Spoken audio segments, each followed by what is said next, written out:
ভয়ঙ্কর কূটনৈতিক সংঘাতের চূড়ান্ত মুহূর্তে আফগানিস্তানের রাজধানী কাবুলের একেবারে কেন্দ্রে পাকিস্তান গভীর রাতে বিমান হামলা চালিয়েছে। লক্ষ্য ছিল তেহরিক-ই-তালেবান টিটিপি এর শীর্ষ নেতা মুফতি নুরওয়ালি মেহসুদ। এই হামলা হয়েছে কাবুলের সবচেয়ে সংবেদনশীল এলাকায়। প্রশ্ন হলো, পাকিস্তান কি কাবুলের সার্বভৌমত্বকে চ্যালেঞ্জ জানালো?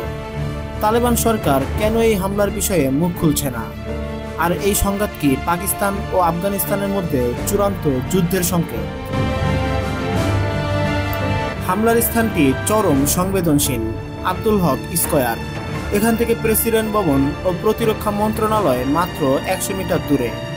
যদিও তালেবান মুখপাত্র জাবিউল্লাহ মুজাহিদ কেবল বিস্ফোরণের শব্দ শোনা গিয়েছে বলে জানিয়েছেন, হামলার কথা নিশ্চিত করেননি। এমনকি হোটেলের কর্মী বা স্থানীয় সাংবাদিকও বড় কোনো শব্দ শোনেননি। কিন্তু ট্যুর গাইডরা চাপা গলায় জানাচ্ছেন, এটি ছিল টিটিপি নেতা মুফতি নুরওয়ালি মেহসুদকে লক্ষ্য করে পাকিস্তানের সুনির্দিষ্ট হামলা। পাকিস্তান দীর্ঘদিন ধরেই আফগানিস্তানকে সতর্ক করে আসছিল, কারণ টিটিপি বারবার সীমান্ত অঞ্চলে পাকিস্তানের নিরাপত্তা বাহিনীর উপর হামলা চালাচ্ছে। পাকিস্তানের পররাষ্ট্র মন্ত্রণালয়ের মুখপাত্রের বার্তা ছিল স্পষ্ট, কাবুলকে পাকিস্তান বা টিটিপি ঠিক করে নিতে হবে। আফগানিস্তানের পররাষ্ট্রমন্ত্রীর ভারত সফরের সময়ই এই হামলার ঘটনাটি ঘটেছে।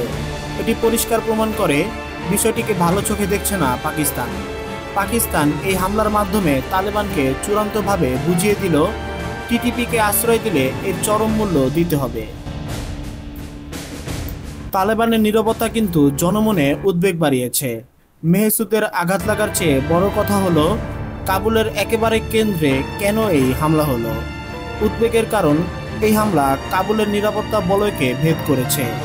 তালেবানের এই নীরবতা কি তাদের ক্ষমতার দুর্বলতা, নাকি তারা পাকিস্তানের সঙ্গে সম্পর্ক আরও খারাপ করতে চাইছে না? কাবুলের একেবারে কেন্দ্রে এই হামলা পাকিস্তান আফগানিস্তান সম্পর্কে এক নতুন সংঘাতের বীজ বপন করল। এটি এখন আঞ্চলিক ক্ষমতার ভারসাম্যের প্রশ্ন। এখন প্রশ্ন হলো, পাকিস্তান কি টিটিপিকে দমনের নামে আফগানিস্তানের অভ্যন্তরে সামরিক অভিযান শুরু করবে? আর তালেবান সরকার কি এই ঔদ্ধত্যের বিরুদ্ধে কূটনৈতিক বা সামরিক পাল্টা ব্যবস্থা নেবে? এই উত্তরের উপরেই পুরো অঞ্চলের নিরাপত্তা নির্ভর করছে।